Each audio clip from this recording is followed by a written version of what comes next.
Chapter 2. Hey, wake up, Jiro growled. it's our watch. The toe of a boot tapped Elspeth's leg, and her fingers closed around her sword.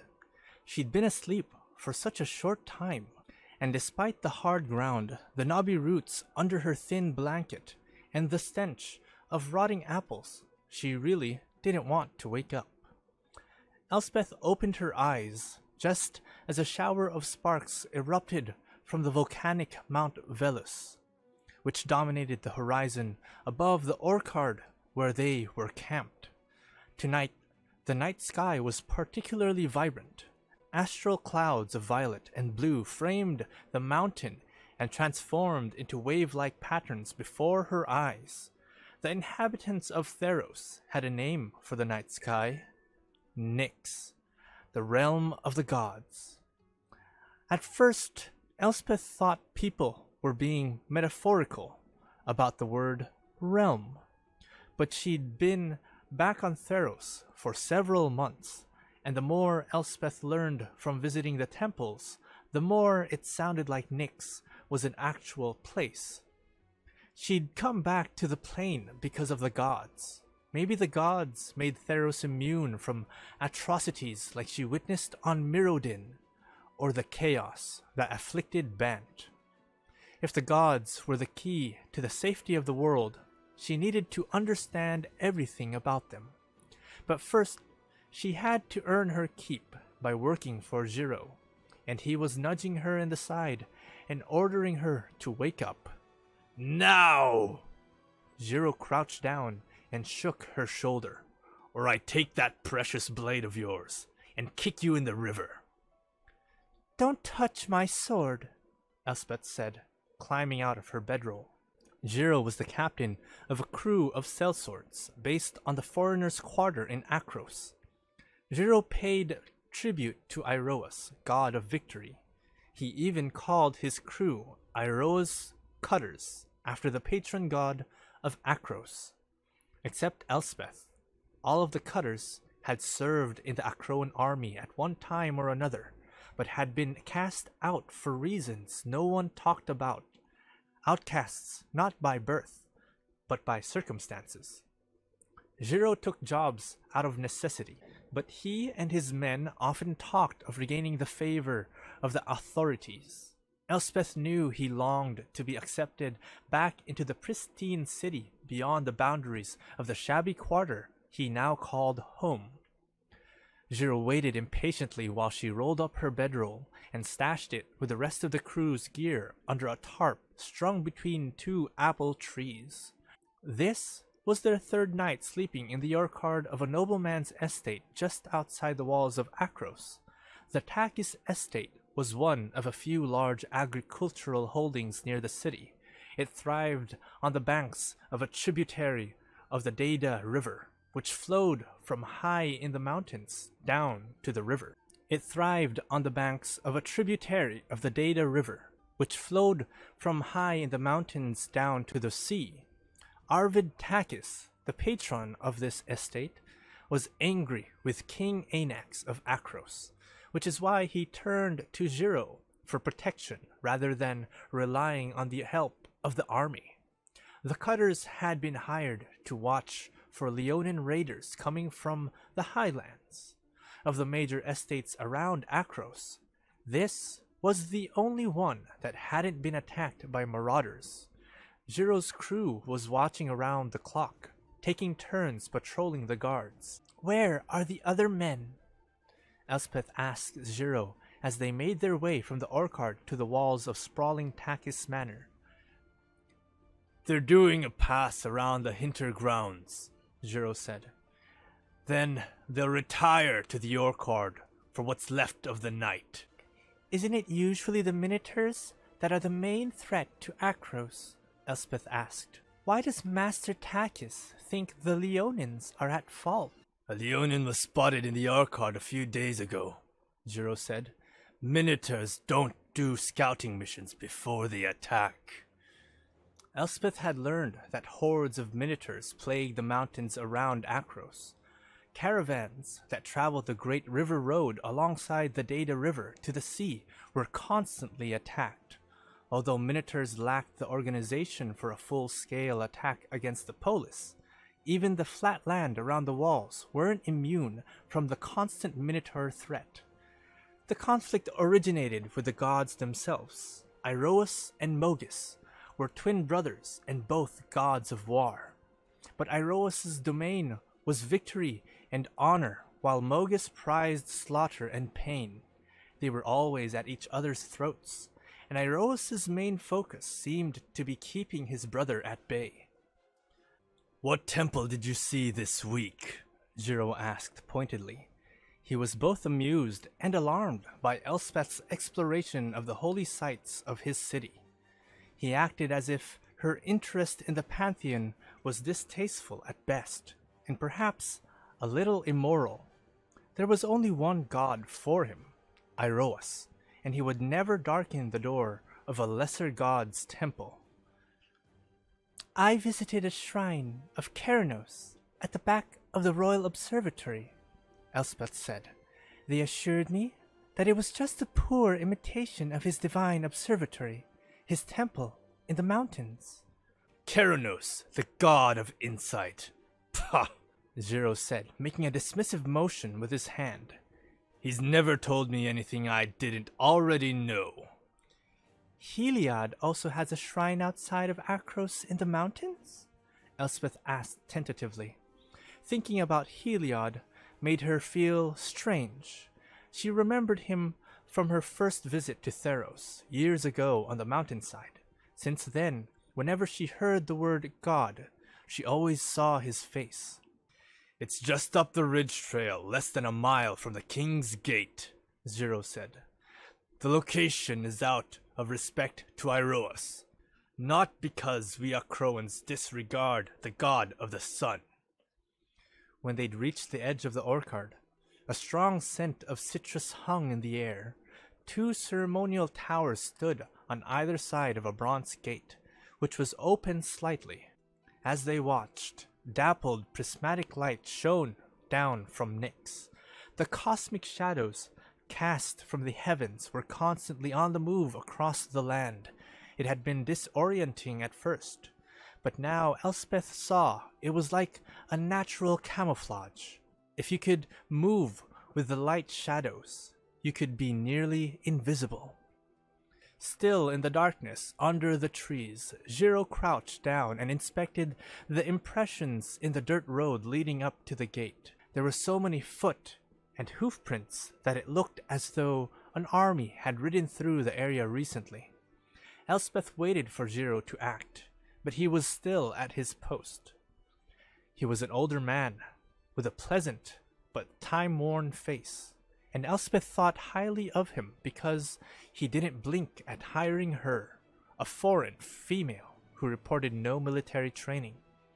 His intelligence was centered in his resourcefulness. He'd be the man you'd want around in a fight or to fix a broken wheel, but not the man with whom you would choose to spend a leisurely afternoon in conversation.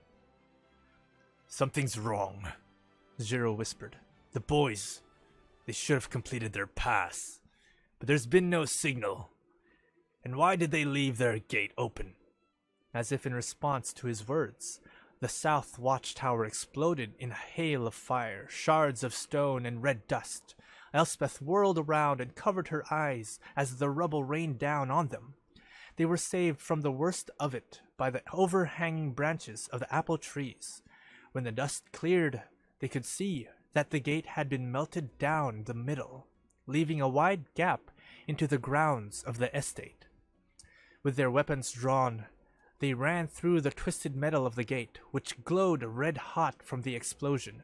Just beyond the gate was the area called the Garden Ring, a grassy circle where the stable boys exercised the family horses. The Garden Ring was deserted, but firelight flickered beyond the wall of the inner courtyard. "We've got to keep them from the manor house," Jiro said. She followed Jiro as he raced toward the inner courtyard. Elspeth had been inside the courtyard once before, and it had been something out of a dream. Flowers bloomed in beds along the inner wall.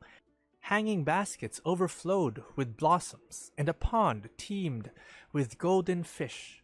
The Takis family used the inner courtyard for entertaining, and it boasted carved benches, a pavilion with a frieze of Mount Velus, and statues of the gods made by Meletus's fine sculptors. When Elspeth and Zero reached the cherrywood gate, they found it splintered and hanging precariously under the stone arch. Zero battered his way through the remnants and into the inner courtyard.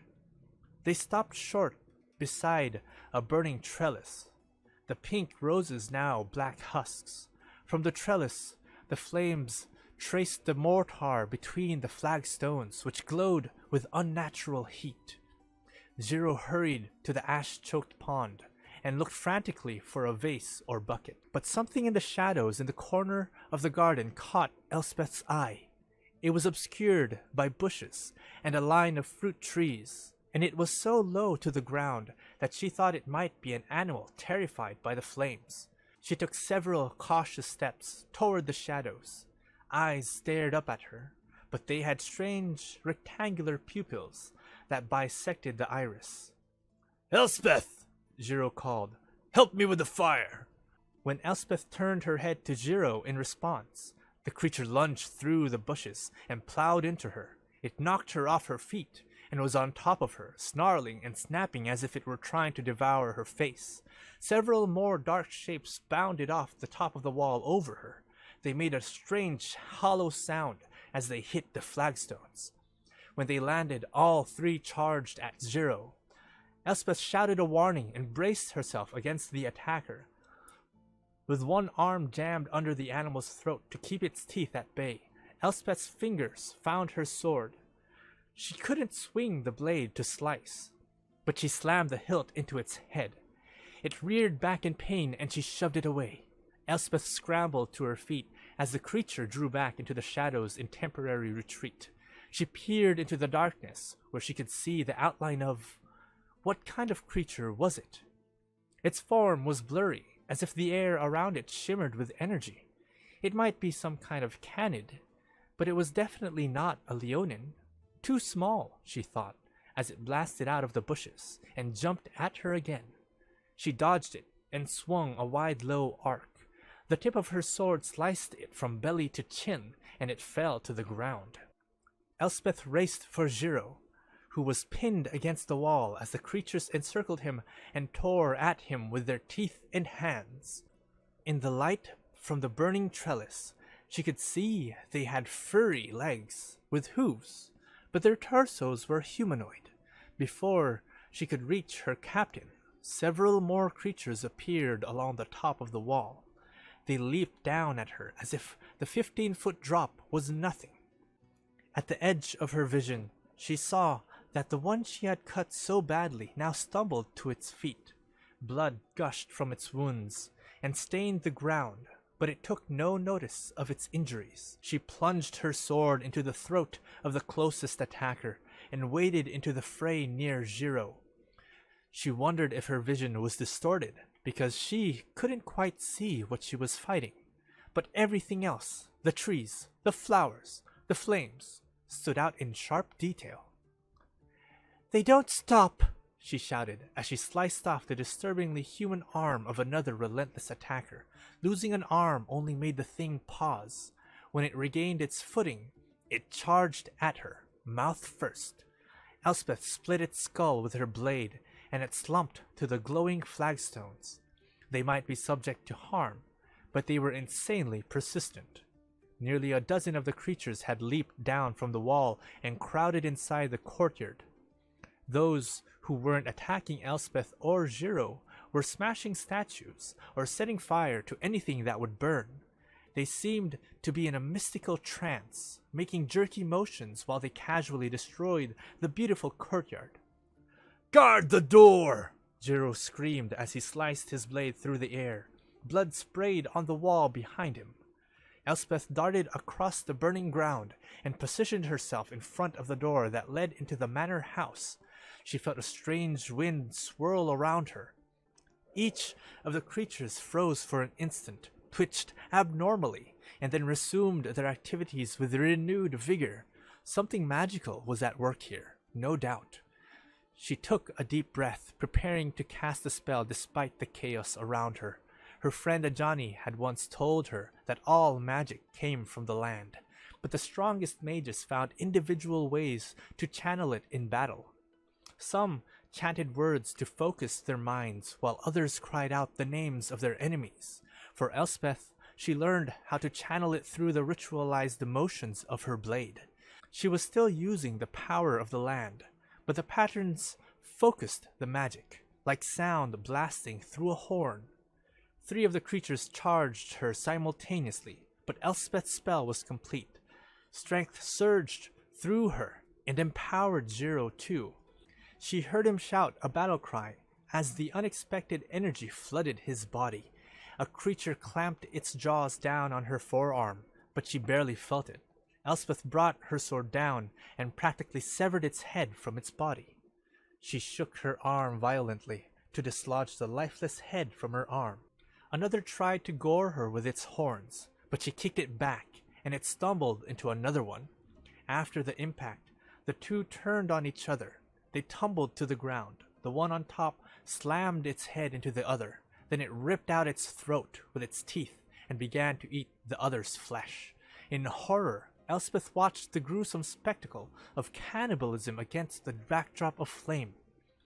"Set them against each other," she shouted to Zero, who hacked at a creature that wouldn't die.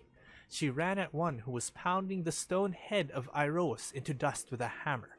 She grabbed it by its horn and shoved it into one of its companions. The 2 collided and began tearing at each other with teeth and fingers. Zero followed her lead, and they corralled the creatures in a corner. The creatures seemed to have no wits about them. They were overcome with frenetic madness. A high-pitched and discordant howl sounded from the direction of the Orchard. As the sound grew louder, the remaining attackers screamed the same garbled words over and over. "King Stranger! King Stranger! King Stranger!" Then, almost as if someone had pulled a lever, they burst into self-immolating fire. The howling faded, and the only sound left was the crackling of dying fire on the charred husks of the creatures. Zero doubled over and caught himself from falling on the shattered base of one of the statues. His arms and face were a mass of scratches and oozing bite marks. "What were those beasts?" Elspeth asked, staring at the bloody pulps of the corpses that had been devoured by their companions. Zero straightened himself. Elspeth knew this man had endured the harsh training of an Acroan soldier and weathered many battles, but now he looked ill and shaken. "Not beasts. Satyrs." "Satyrs?" Elspeth said in surprise. She'd seen friezes of the frolicking goatmen with flasks of wine and pipes. "I thought they lived in eternal bliss, ramblers and merrymakers, from the stories I've heard." "They're drunks and fools," Zero said, "and sometimes vandals. I've never seen anything like this. No one has ever seen anything like this." "What were they screaming just before they died?" Zero wiped his brow, smearing the blood and dirt. "King Stranger." "What does that mean?" Zero shrugged. "Just madness. You can't make sense of madness. Come on, let's find what's left of our crew."